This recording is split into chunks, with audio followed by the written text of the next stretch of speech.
was a very difficult time, and as I was saying, we mobilized the European schools and the international schools here, and we created a kind of tournoi of soccer. So we got the children, their T-shirts with the eagle, and we got the footballs, and we got them, and we organized games. So the children were planning to play, rather than sit around and do nothing in these awful, well, they weren't awful, but they had come through trauma. They were in a country, they didn't know how long they were going to be here. They didn't know what was going to happen. So give them something just to occupy the time. Created a library. We did a lot of little things to try to improve the quality of the time that they were there. That's at least something, but it fundamentally didn't change anything, but I felt that it told them that they existed, that we cared about them, and that we cared what was happening to them. I met some of the women, and you could see they were traumatized. And you come in as the wife of the ambassador in your comfortable world. It was humbling. It was profoundly humbling. And also, I think it was this incentive to do more. So the other thing I suggested, because I worked with the minister, I think it was Minister of Cooperation and so on. I think I've forgotten his name, but anyway. I said we should be recording everybody's names. We should be keeping track of these people, where they've come from, because at some point, they're going to want to know what happened to their family. And we should be doing this in every camp. I don't know if they did it or not. I just felt it was important that we should record things, document things. This was partly the librarian in me. But we should have historical records of this experience, and we should be sharing it with others, because these people are lost right now. They're not in there.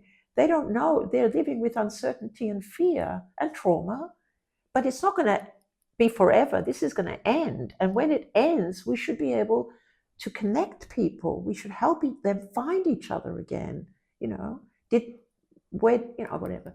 So this was also something I was working really hard on.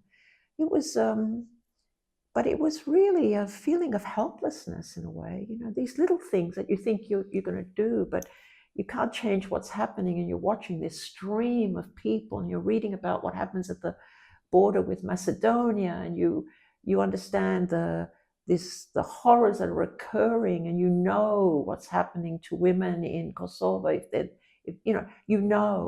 and you think this is just the beginning, this is not the end. And how are we going to be a part of the healing, and how are we going to be a part of the future, It was extraordinarily a period of great emotional turmoil for me. But I have this, I am resilient, and I don't, my daughters have this too. We look for solutions. You can linger and complain and bemoan your situation, or you can say, well, let's see how we're going to make this better, or how can I contribute in a way that it's a positive, take from it what I can make positive. And from the suffering of the Kosovar people during that time, the only thing I took away from it, I think, was that there was purpose still. There was still a lot of work to do, and I had to find a way to continue to contribute. Because Bernard, the person I wrote the book with, Dritas, keeps saying, well, you should be proud of yourself. I don't think so. I mean, yes, I'm not unproud of myself, but you don't sit and say, well, I did that in 1981. No, you have to keep thinking about how you can continue to contribute. And it's for me now, it's about, these people, they went through that war. Now they're going back. Not all of them, most of them did. And they're trying to build these institutions and this democracy. My role now is to figure out where they need me to help them. And for me, I've chosen quite modestly to help the National Library of Kosovo, because I think it's an institution that will protects knowledge, is a mission to gather people around an idea, and that's important. And in what way are you helping the National Library? Well, I've given them, first of all my family's archive. I've handed it over in digital form. I can show you. I digitized all our papers and everything. I haven't completed it even. I still have quite a few video cassettes and other things that I need to do.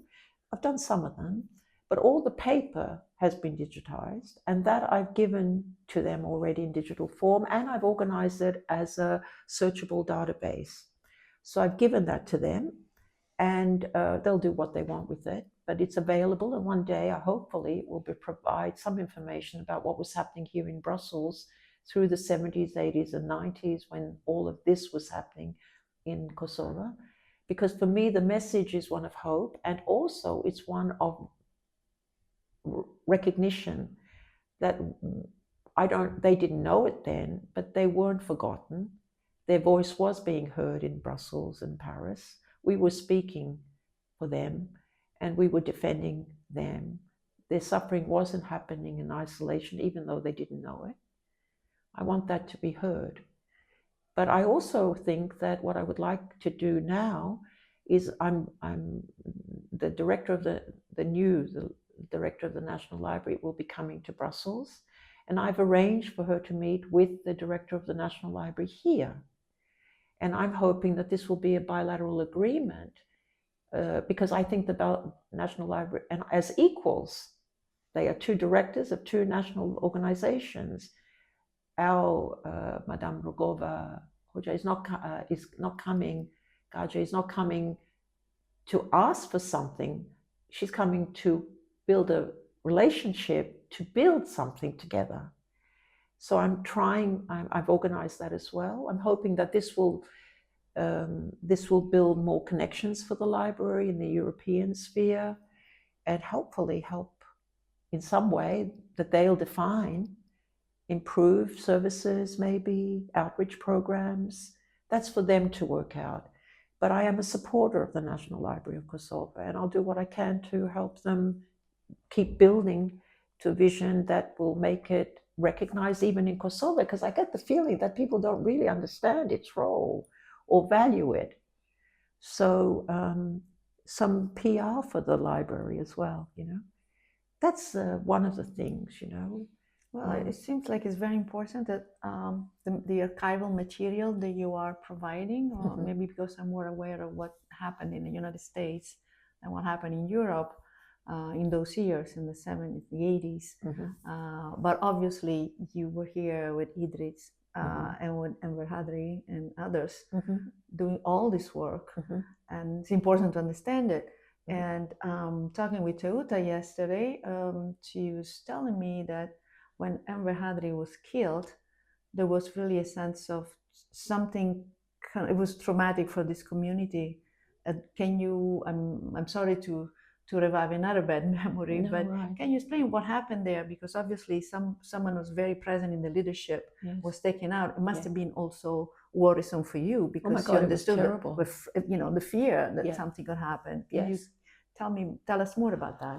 I can tell you a lot about that, because during the 80s, we were, Enver's family and my family, my children were very, very young. My first child was born in 1980, my second in end of 81, so very close. They're very young. And there was a lot of fear in the community. We got, and Enver's family, like our family, was often invaded by armed police, checking, thinking that perhaps we were involved in various activities, terrorist activities. You're talking about the Belgian police? Yes. There'd been some sort of attack at the embassy, nothing really serious, and ineffective, but the Yugoslav embassy.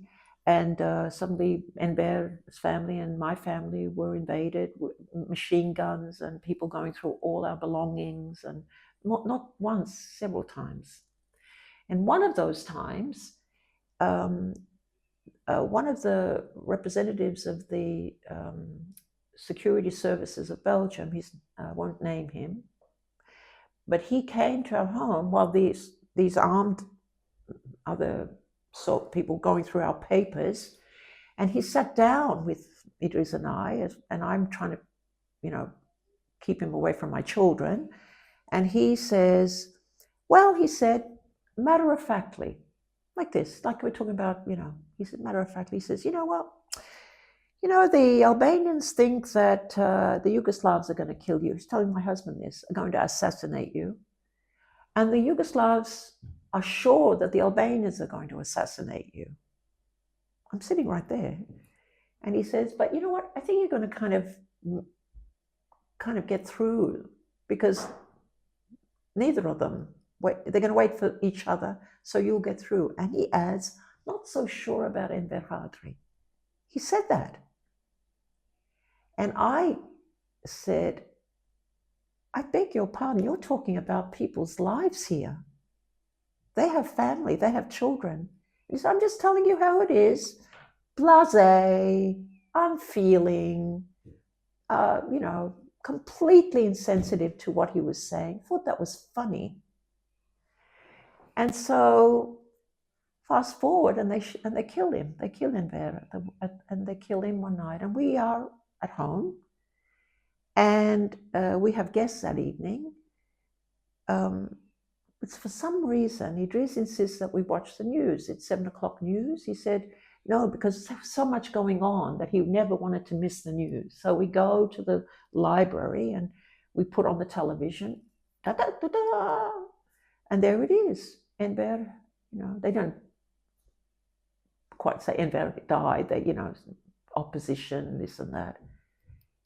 Oh my God, I fainted. I was overwhelmed with emotion. He was my friend. And he was my colleague. We had shared apples together because we didn't have enough money to buy food. When we were in Strasbourg, we bought apples to eat together and cheese because we really had no money. This was the person they had killed. And so it upset me deeply. And in seconds, I sort of, and then it is. And then the next thing I'm thinking about is, and this is also really important, we live in a world where things are not real. We hear about deaths every day in Ukraine. They're far away, they're abstractions. But that moment, things become really real. And I thought, my God, my daughters were in there like 10, 11 years old. They could be without their father, a fate that Teuta had to deal with all her life, you see. What will that mean? This could happen to him too. And from that day on, Idris and I never walked together in the street, not for years and years and years. If we were anywhere with the children, he would either walk way behind us or way in front of us. There's always this thing that it could happen. It passed. It passed. It passed. But for years, it was he didn't want to put us in any danger. We got rid of the car. My car, we had a car, and one day I was in the car. Idris stepped out of the car, and it started moving. And I don't drive, so I'm trying to pull this thing, and suddenly it just rolling, like rolling. And then of course it stopped, and he just came in, and we couldn't understand what had happened. So we called the people to come and check the car. We got out of it. Well, of course they tampered with the brakes. It was lucky that that had happened just while he was parking. So we never drove again.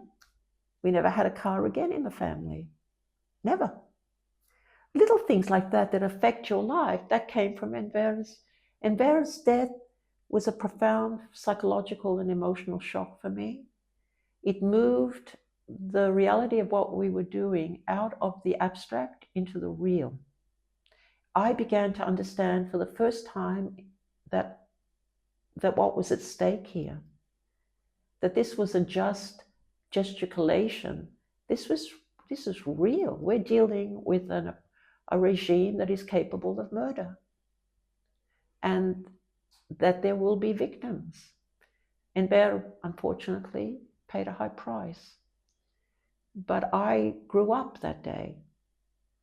I became lucid, and I became, I think, a better partner for my husband.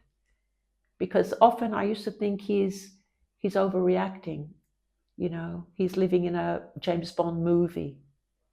But I realized it was real. It was all real. And that I had to accept that. And I needed to have courage now, because I understood that I could lose him. I really did. We got so many threats, so many letters, so many things. So, you know, and yeah, it wasn't easy. But you know what? I'm proud of myself. I walked through that valley of, you know, darkness in a way. And I came out of it feeling that at least, you know, I'm sorry, and I'm going to say this because I mean it. I feel that this whole experience gave my life meaning. In some ways, I've been blessed to be so committed to this cause, because I'm going to die one day. And when I do, I will have done something worthwhile. You know, I want to ask you, why did it take you so long to go to Kosovo, given your commitment and your proximity, and you are from there, sort of a family? It's a good question. I think, you know, when Idris, a lot of it had to do with my family situation. Idris, in 1994, he had a fall. He fell 4 flights of stairs. And he would have been okay because nothing was broken, except when he hit the bottom, he hit the wall with his head. So the damage was all neurological. His brilliance, because he was brilliant, the neurologist told me that and who's become a friend, who has written the introduction to a book my daughter wrote about Alzheimer's, he told me that Idris' brilliance was such that he was able to camouflage the damage for a long time, that his ability were reduced, but reduced to a level that most people have of intellectual ability. So he camouflaged it for a long time. During the time that he was at the embassy, I think the stresses of those years precipitated the decline. And so in the early, say, 2008, that period there, it became clear to me that Idris was incapable to solve problems. Neurologically, the damage was showing its signs. So in order to protect him, because I knew the cruelty of the Albanians, I closed my door. I took care of him, and I just made sure that nobody would see him like that, that this eagle would stay in the image, would stay intact, the image of this powerful man. So I focused only on him and protecting him, working hard to pay for the bills. There were a lot of bills, medical and others. So my life was reduced dramatically in those years. I say that in a way I put myself to sleep. I put myself to sleep as an activist, as a woman, as everything. I worked to protect him, protect my daughters, and make sure that he felt safe. That was my goal. And so I didn't go to Kosovo because I had no energy to do it and I had no reason to do it. In 2016, he died, and months later I was in Kosovo. So I'm sorry that I didn't go with him. It would have been wonderful, but I didn't.